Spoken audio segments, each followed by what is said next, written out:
كاين فرق كبير بين واحد كيخاف من الجن وواحد شافهم بعينيه. ولكن الأخطر ماشي هو تشوفهم، الأخطر هو إلا دخلوا معاك لدار حليمة. ما كانتش بوحدها ملي رجعت من داك الطقس في الجنوب بعيد على الضوضاء ديال المدن كاين واحد الدوار صغير بزاف. الناس فيه كيعرفوا بعضياتهم ولكن ما كيهضروش بزاف. كاين واحد القاعده غير مكتوبه: الا شفتي شي حاجه سكت. وحليمه كانت وحده من هاد الناس. حليمه 32 عام، عندها 2 ولاد، سفيان 10 سنين ومريم 7 سنين. راجلها عبد السلام قاصح عصبي وكيتبدل بسرعه. فين ماكله؟ ولكن رغم كل شيء حليمه كانت كتقاوم باش تحافظ على الدار. الليله مع 2 الصباح مريم فاقت.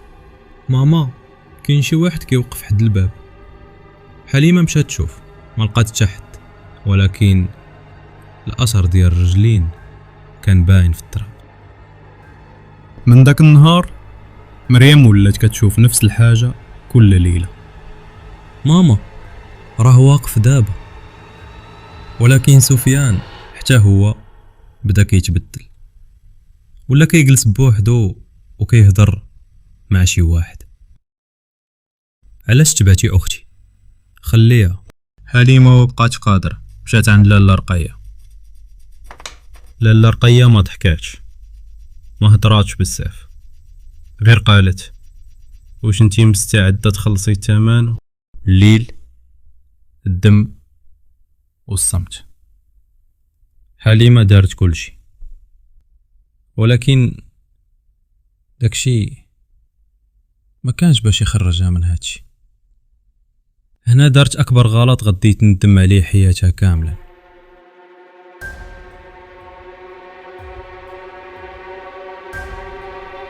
من داك الليله حليمه ولات كتفيق مع 3 الصباح، كتوقف قدام المرايه وكتبقى ساكته، ومن بعد كتضحك. واحد النهار سفيان سمعها كتهضر، ولكن الصوت ما كانش ديالها. خليوها، راه دابا ديالنا. عبد السلام دخل في الليل لقاها واقفه وسط الدار في الظلام. شنو هاد الحاله؟ حليمه ما جاوباتش، غير ساهيه وعينيها كانوا حمر. ديك الليله ما سالاتش مزيان. الجيران سمعوا، ولكن حتى واحد ما دخل، حيت كيعرفوا القاعده: الا شفتي شي حاجه سكت. ولكن هاد المره السكوت كان هو الغلط.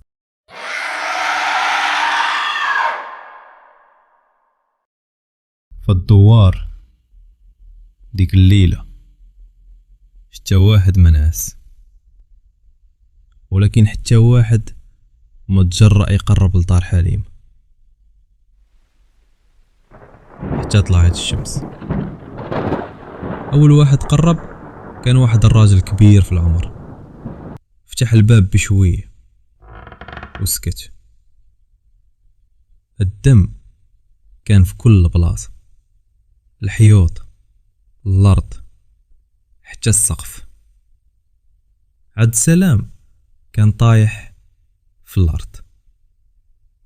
سفيان ومريم كانوا مخبيين في زاويه، ومريم كتقول: ماما ماشي ماما، ماما وحش، ماما وحش. وسفيان كيقول: راه مازال هنا. حليمه كانت كاسه وسط الدار ساكته كتشوف في الحيط. ومن بعد بدات تضحك. البوليس جا، ولكن حتى هما حسوا بشي حاجه غريبه. هاد الدار ماشي طبيعية. ما كان حتى دليل واضح غير العنف والوحشية، ولكن كاين حاجة وحدة ما تفهماتش. آثار ديال حوافر داخل الدار. التحقيق وصل للجيران، ولكن كل شيء كيجاوب نفس الجواب: ما شفنا والو. حيت القاعدة إلا شفتي شي حاجة سكت. خداو حليمة من مستشفى الأمراض العقلية، ربطوها حيت كانت خطيرة، ولكن هي ما كانتش كتقاوم، غير كتشوف شي نقطة ما كتبانش. فأول ليلة مع 3 د الصباح حليمة فاقت وبدات كتهضر: علاش رجعتي؟ قلت لك ديني انا وخليها. واحد الممرضة كانت كتسمع، قربت بشوية وشافت حليمة ما كانتش بوحدها. ما بانت شي حاجة واضحة، ولكن كاين ظل واقف حداها، طويل وغلاط. الإدارة دارت كاميرات باش يفهموا، ولكن اللي تسجل ما كانش ساهل يتشاف. حليمة كتضحك وكتجاوب على شي صوت ما مسموعش. واحد الليلة الممرضة دخلت الغرفة وشافت حليمة واقفة بلا ما تكون محلولة من بسناسل، يديها مربوطة، ولكن كانت واقفة وكتشوف فيها. شفتينا حتى انتي. من ديك الليلة كل شي تبدل في المستشفى. المرضى بداو كيصرخوا، كيقولوا نفس الحاجة: كاين شي حاجة كتدور في الليل. ولكن السؤال: واش داك الشي باقي غير في حليمة ولا بدا كينتشر؟ مازال قصة وسيناريوهات وإثارة تبعكم. فرحوني وتابعوا قناة ميدوكس وضغطوا على اللايك. يلا نكملوا. كاين واحد اللحظة فين الرعد ما كيبقاش قصة، كيولي واقع، والمستشفى بدا كيتبدل. من بعد الليلة اللي تشافت فيها حليمة واقفة وهي مربوطة، الممرضين ما بقاوش مرتاحين. واحد الممرضة قالت: أنا ما غنبقاش هنا، كاين شي حاجة ماشي طبيعية. ولكن الإدارة ما خلات حتى واحد يخرج. في الليل بداو كيبانوا أصوات من داخل الحيطان، وشي مرات صوت ماعز. المرضى بداو كيتجمعوا في زاوية وحدة، كيشوفوا نفس المقطع وكيقولوا: جات. سميرة كانت ممرضة معروف عليها ما تخافش، كانت كتآمن بهاد الحوايج، ولكن نهار دخلت عند حليمة كان آخر نهار في حياتها. سميرة دخلت، حليمة قالت: علاش جيتي بوحدك؟ سميرة جاوبات: أنا غير كنخدم هنا. ملامح سميرة تبدلات، ولات كترعد، حست بشي حاجة. مبدلة حليمة قربات ليها وقالت: راه ماشي أنا اللي خاصك تخافي منها، هادي آخر كلمة تسمعات في كاميرات مراقبة. من بعد كل شي خسر، حتى لقاو سميرة مدبوحة ومعلقة بحال شي خروف، وآثار دم في وجه حليمة. وصدمة كانت هي، ما لقاوش شي آثار نتاع حديدة ولا موس. البيت كانت خاوية. اي قصة في شكال. الله يحفظونا، قولوا آمين. الله يرحمها ويغفر ليها. ديك الليلة 2 ديال الممرضات هربوا، خرجوا بلا ما يقولوا حتى كلمة، غير خلاو رسالة مكتوب فيها استقالة، ومن تما غبروا حتى لقاوهم كل وحدة في دارها مقتولة بنفس الطريقة اللي تقتلت بها سميرة. المستشفى دخل في الفوضى، المرضى كيصرخوا، كيضربوا ريوسهم في الحيوط، كيقولوا خرج خرج. مهم القضية ترونات بالمزيان. من بعد أيام قليلة الضو طفى كامل، غير صوت واحد بقى كيتحرك في الكوار، شي حاجة ماشي إنسان كتدور بين الغرف، وكل الباب كتوقف عنده. كيسمعوا صراخ مع صباح. 3 مرضى اختفاو بلا أثر، غير آثار حوافر. عياو بوليس ما يديروا بصمات ويتبعوا خطوات، وتكنولوجيا موصلوا لحتى 1% من القضية. واحد الطبيب بدا كيربط الأحداث، الطقس، الدم، الماس، وقال راه ماشي ماس، راه استدعاء. داك الليلة الكاميرا الرئيسية سجلات حليمة كتخرج من الغرفة، ولكن الطريقة ديال المشي ما كانتش ديالها. كانوا معهم البوليس، مشاو عندها لقاوها في بيتها، تصدموا، ولاو الكاميرات ما لقاو والو، ما فهموا والو.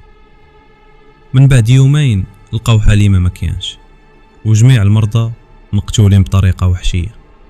من داك النهار المستشفى تسد، ولكن كاينين الناس قالوا باللي حتى لدابا في الليل كيبان ضو في ديك البلاصة وصوت كيضحك. واش حليمة ماتت ولا شي حاجة أخرى باقية كتسنى؟ والمشاكل مع هاد حليمة من أم صالحة إلى جن إلا كيتحكم فيها. كاين قصص كتسالي، وكاين قصص كتخليك غير تسول. وحليمة كانت وحدة منها.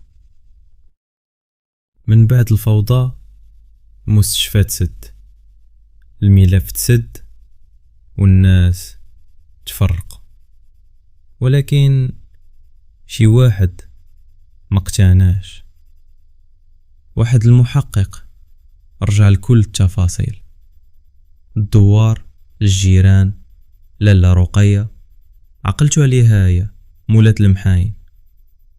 ومنين سمع الاسم عرف فين خاصو يمشي. مشى عند لالا رقية، دخل عندها، لقاها بحال كتسنى ومبتسمة. قالتلو تأخرتي بزاف. المحقق قال كيفاش؟ المشعوذة ضحكات وقالت هي ما طلباتش القوة، هي طلبات الحماية، ولكن الحماية عندها ثمن. لالا رقية ولا المشعوذة قالت الماعز ما كانش غير قربان، كان باب، وحليمة هي اللي حلات. حليمة منين شافت ولادها كيتعذبوا ما قدراتش تشوفهم في هاد الحالة. عرفات باللي عندها صلة بالعالم سفلي، فهمات باش تنقذهم خاصها تعطي راسها. وحضرتها ما بغاتش داكشي، ما كانش الميس، كان اتفاق، شي حاجة تقبلاتها، ولكن ما اختاش غير حليم. البوليس شدوا المشعوذة حبسوه، ولكن ما بقاتش بزاف، لقاوها منتحرة في الحبس. ولكن الحيوط كانوا فيهم نفس العلامات وآثار حوافر. واحد الراعي قال باللي شاف مرأة واقفة بوحدها في الليل، حتاها ماعز كحل. كيقول سمعها كتقول ولادي بخير. واش حليمة ماتت ولا باقية كتخلص الثمن؟ وإلا شي نهار سمعتي صوت ماعز في الليل ما تخرج. إلا وصلتي حتى لهنا فانت ماشي غير مستمع، انت واحد من الناس اللي عايشين القصة بكل تفاصيلها. كنشكرك بزاف على الوقت ديالك وعلى الثقة ديالك في هاد القناة. الدعم ديالك بلايك بكومونتير وبالاشتراك هو اللي كيخلينا نكملو ونحكيو قصص أخرى أكتر غموض وأكتر رعب. وما تنساش راه القصة الجاية غادي تكون أخطر. إلا عجبتك القصة خلي لي رايك في الكومونتير، وشكون بغيتي يكون بطل القصة الجاية. نشوفكم في فيديو جديد وقصة جديدة، ولكن دير بالك.